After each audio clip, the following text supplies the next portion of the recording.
Being an entrepreneur or a businessman is a choice. Hindi lahat talaga ng tao ay pwedeng maging negosyante. Pero lahat ng tao ay may pantay-pantay na chance para umasenso. Sinasabi ng karamihan, magnegosyo ka para ikaw ay yumaman. Talagang sadyang may tao na ayaw magnegosyo, ayaw magbenta, ayaw talaga kumausap ng tao. Pero syempre, hindi naman negosyo lang ang tanging paraan para umasenso or yumaman ang isang nilalang. Sabi nga, 'di ba, doon sa libro ni Robert Kiyosaki, ang Rich Dad Poor Dad, may 4 cash flow quadrant. Employment, self-employed, business, and investment. So, hindi lahat ng tao magiging negosyante. Pero, kahit yung mga self-employed, di ba, yung mga nagfe-freelance, yung mga empleyado, ay maaari pa ring umasenso kahit hindi sila magnenegosyo. Alam niyo po bang may 3 stages of money? Una, yung tinatawag na man working for money. So, ibig sabihin, ikaw ay pumapasok para kumita ng pera. Kapag hindi ka papasok, wala kang kikitaing pera. So, kadalasan, tayong lahat ay nagsisimula na kailangan nating magtrabaho para kumita. And of course, there are people na ang tawag naman ay self-employed or yung mga nagfe-freelance, di ba? Na kung saan, katulad po yan ng mga doktor or ng mga kung sino-sino pang mga freelancer na kung saan kailangan nilang magtrabaho pa rin. They have to exchange time to earn money. And that income na kinikita na mga tao na nandito sa first stage na ito ay active income. Bakit? Kasi you have to work hard to earn money. And of course, kailangan alam mo na hindi lang dapat dito manatili sa first stage na ikaw lang tao ang kailangan kumayod para kumita ng pera. Kailangan mong mapunta sa next stage. Ang man and money at work. So, ibig sabihin, sa stage na ito, kapag ang isang tao, pinapahalagahan niya ang kinikita niya sa kanyang trabaho, sa kanyang mga freelance na mga trabaho, di ba, sa mga freelance na mga diskarte niya, so kailangan patrabahuin na rin niya ang kanyang pera para kahit na wala siyang negosyo, ay maaari pa rin siyang umasenso. Paano yan mangyayari? Na ikaw kumikita ng pera at yung pera mo, papakitain mo, you have to start by saving your hard-earned money.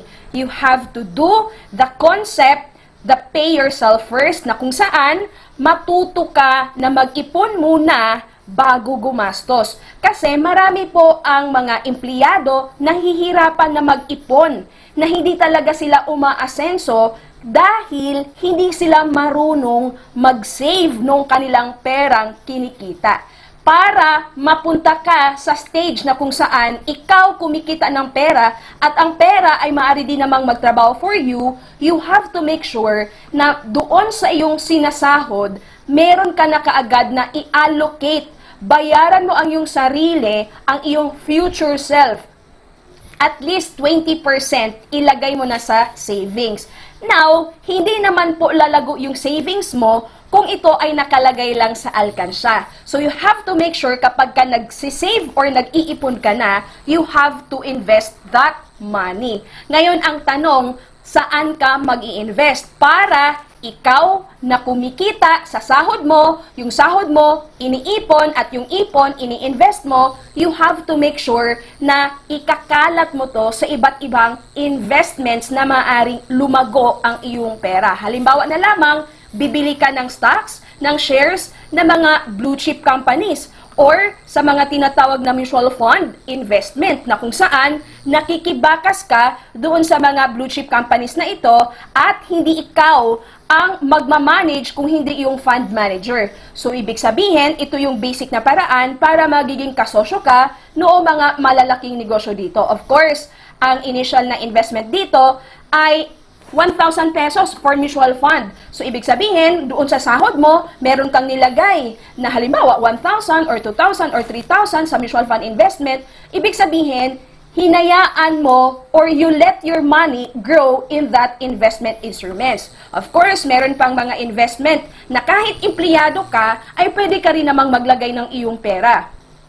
Katulad na lamang doon sa mga tinatawag nating real estate investments, di ba? So, marami pong mga real estate investments na, kumbaga, affordable naman at maaaring mag-invest ang isang empleyado. Of course, di ba? So, you have to take note lang na all of this investment ay may mga kaakibat na risk. Kaya nga, kapag ikaw po ay papasok na sa pag-invest dito, kailangan mong maintindihan muna. And of course, maaari ka ding maglagay ng pera doon sa tinatawag nating Kaiser 3-in-1 investment na kung saan meron ka ng insurance, meron ka ng healthcare, at meron ka na ring investment. So, ibig sabihin, kapag ikaw ay sumasahod na, di ba, meron ka nang nilalagay sa investment mo, maganda talaga na ito ay iyong ikinakalat. Kaya nga, kahit empleyado ka, maaari ka pa rin talagang umasenso kung hahayaan mo na yung perang kinikita mo sa iyong pagtatrabaho ay nilalagay mo rin talaga doon sa iba't ibang mga